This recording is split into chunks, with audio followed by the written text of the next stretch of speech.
பிதாவாகிய கடவுளிடமிருந்தும் ஆண்டவராகிய இயேசு கிறிஸ்துவிலிருந்தும் பரிசுத்த ஆவியாகிய கடவுளிடமிருந்தும் உங்களுக்கு கிருபையும் சமாதானமும் உண்டாவதாக. ஆமென். கிறிஸ்து இயேசுவுக்குள் அன்பான தேவ பிள்ளைகளே, தேவனுடைய வார்த்தையை இன்றைக்கு நாம் தியானிப்போம். ஒருவரை நாம் தெரிந்து கொள்ள வேண்டுமென்றால் அவர்களுடைய அறிமுகம் தேவை.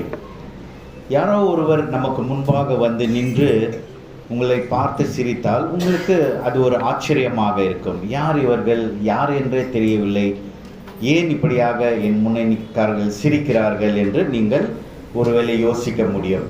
ஆனால் அவர்களே வந்து என்னுடைய பெயர் ஜோனா, என்னுடைய அப்பா பெயர் விக்டர், நாங்கள் வந்து HBR லேஅவுட்டில் இருக்கிறோம், இப்படியாக அறிமுகம் செய்யும் பொழுது அப்பொழுது உங்களுக்கு தெரிந்து கொள்வீர்கள். ஓ, இவர் தான் அது, இவர் விக்டருடைய பையன், இப்படியாக நீங்கள் அறிந்து கொள்கிறீர்கள். ஆகவே அறிமுகம் என்பது கண்டிப்பாக எல்லோருக்கும் தேவையாயிருக்கிறது. ஒருவேளை உங்களை எல்லாரும் இங்கே உட்கார்ந்து இருக்கிறீங்க, என்ன தெரியுமா என்று கேட்டால் கண்டிப்பாக நீங்கள் என்ன செய்வீங்க, தெரியும்னு சொல்லுவீங்க. ஆனால் அதை விட்டு தெரியாது, நீங்கள் யாருன்னே தெரியாது அப்படின்னு சொன்னால் அது ஒரு துரோகம் தானே, அது ஒரு ஏமாற்றுதல் தானே, அது ஒரு விதமாக என்னை வெறுக்கிறது போலத்தானே இருக்கிறது, அது என்னை துன்புறுத்துகிறதாயும் இருக்கிறது இல்லையா? ஆகவே ஒருவரை அறிந்த பிறகு அவர்களை நாங்கள் அறியவில்லை, தெரியாது என்பது சொல்வது அது ஒரு சரியானது அல்ல. அப்போ அறிமுகம் ஆகாதவர்கள் அப்படி சொன்னாக்கா அது ஒத்துக்கொள்ளலாம். அறிமுகமே இல்லாத யாருன்னே தெரியாதுன்னு போது நமக்கு தெரியல அப்படின்னு சொல்லும்போது அதை ஏற்றுக்கொள்ளலாம். ஆகவே உங்களுக்கு ஒரு கேள்வி இப்பொழுது என்னென்றால், இயேசு என்ற ஒருவர் உங்களுக்கு அறிமுகமாயிருக்கிறாரா? இயேசு என்ற ஆண்டவர் உங்களுக்கு தெரியுமா?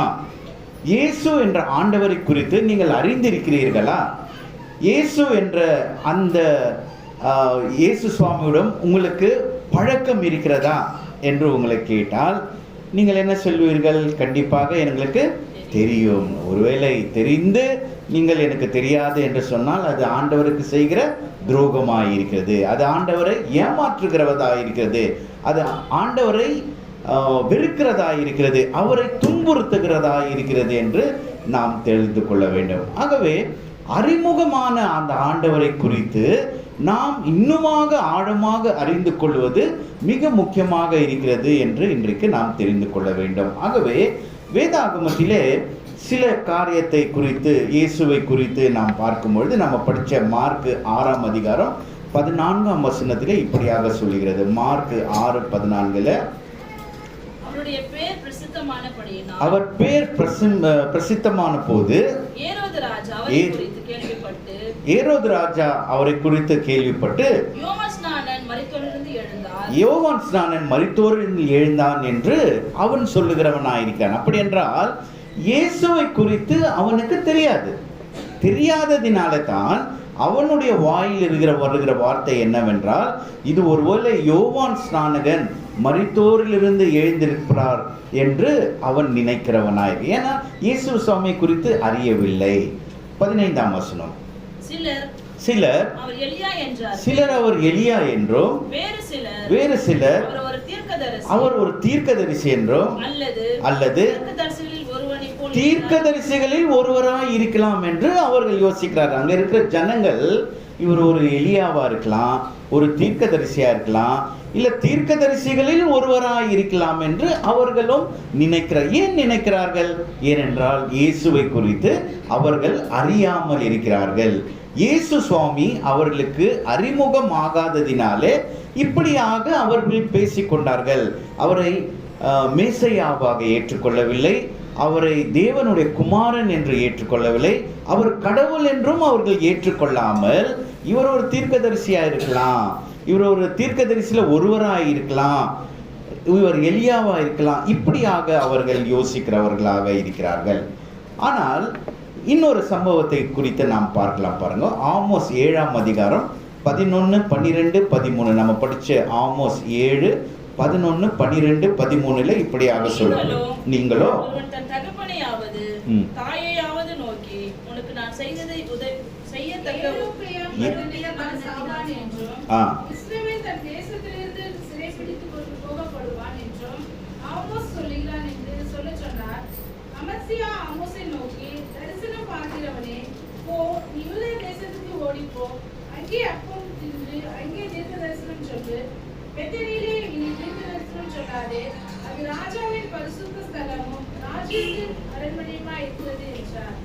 இங்க பாருங்க, இந்த ஒரு வசனத்துல நம்ம பார்க்கும்பொழுது யெரொபெயாம் என்ற ஒரு ராஜா இருக்கிறார்.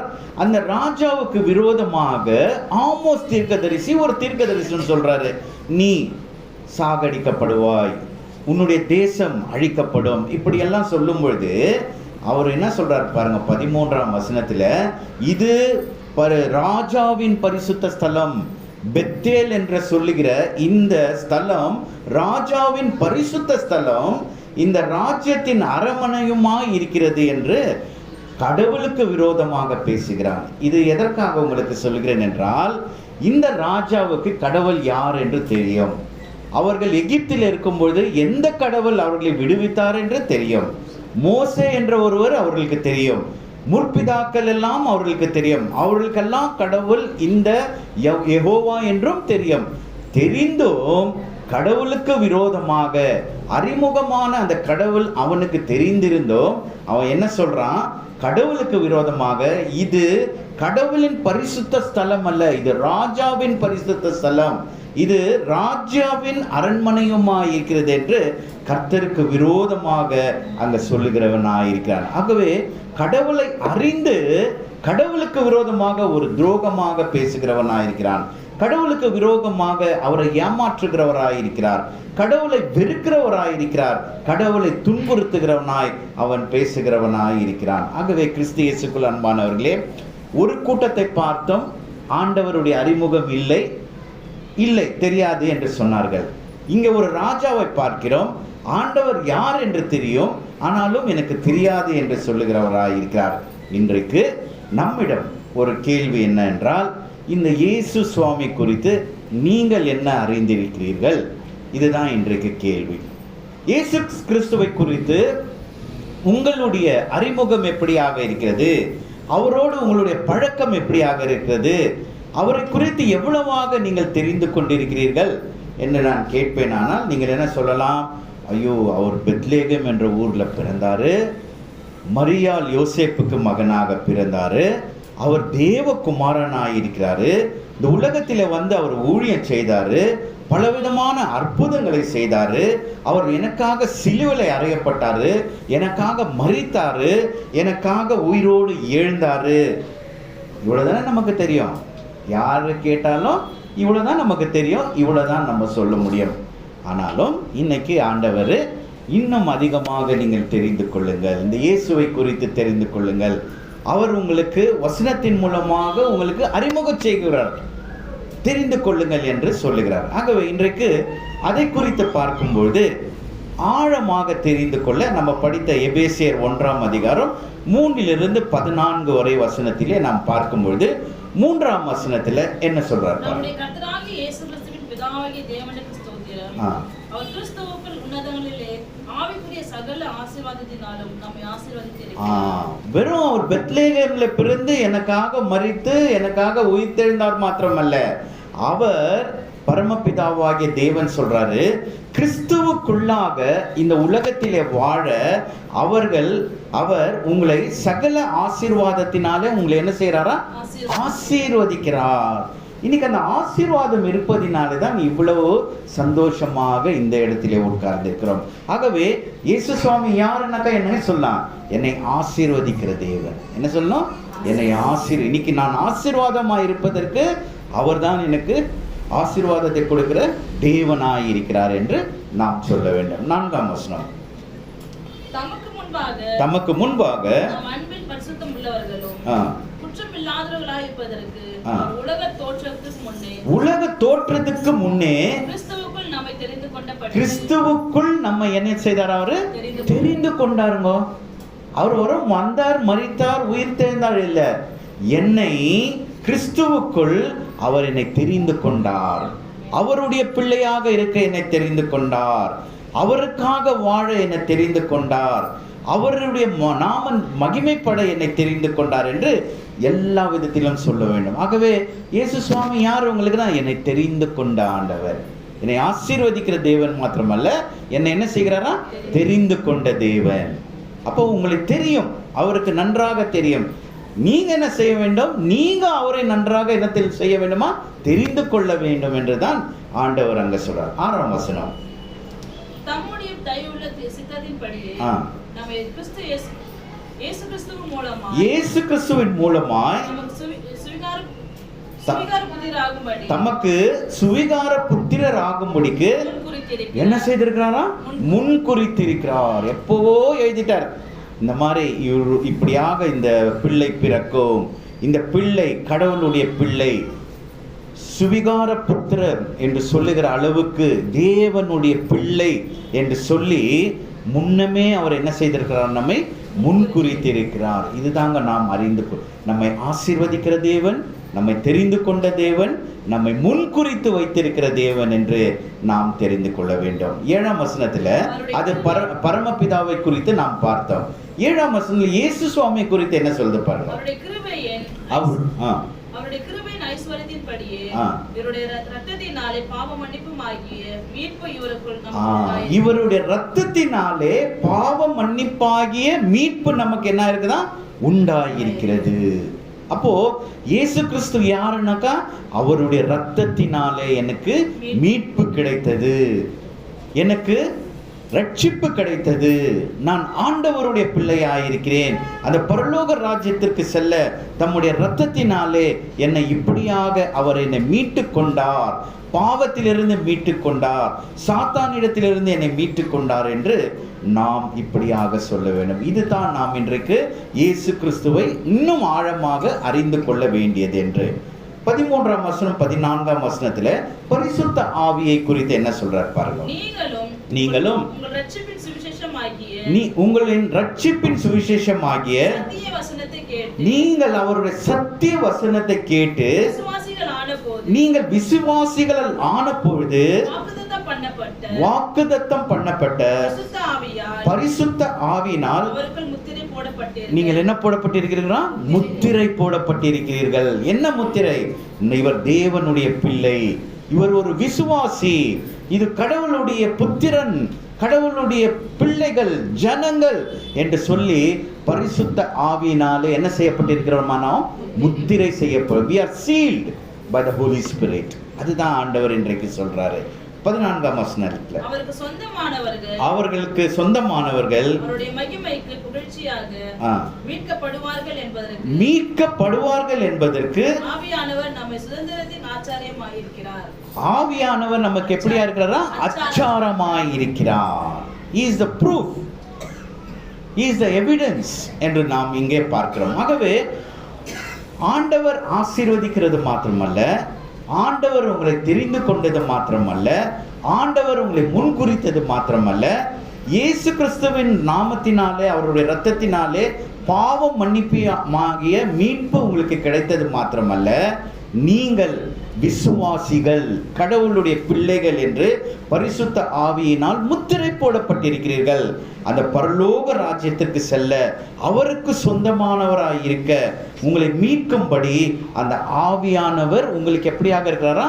அச்சாரமாய் இருக்கிறார் என்று இப்படியாக தெரிந்து கொள்ளணும். இதுதான் இன்றைக்கு ஆண்டவர் நமக்கு இப்படியாக நீங்கள் தெரிந்து கொள்ள வேண்டும் என்னை குறித்து என்று ஆண்டவர் இப்படியாக சொல்கிறார். ஆகவே இந்த உலகத்திலே வாழ்ந்திருக்கிற நாம் உலகத்தின் ஆசீர்வாதத்தையும் பரலோக ஆசீர்வாதத்தையும் பெற்றுக்கொள்ள நம்ம யார் போல இருக்கணுமா?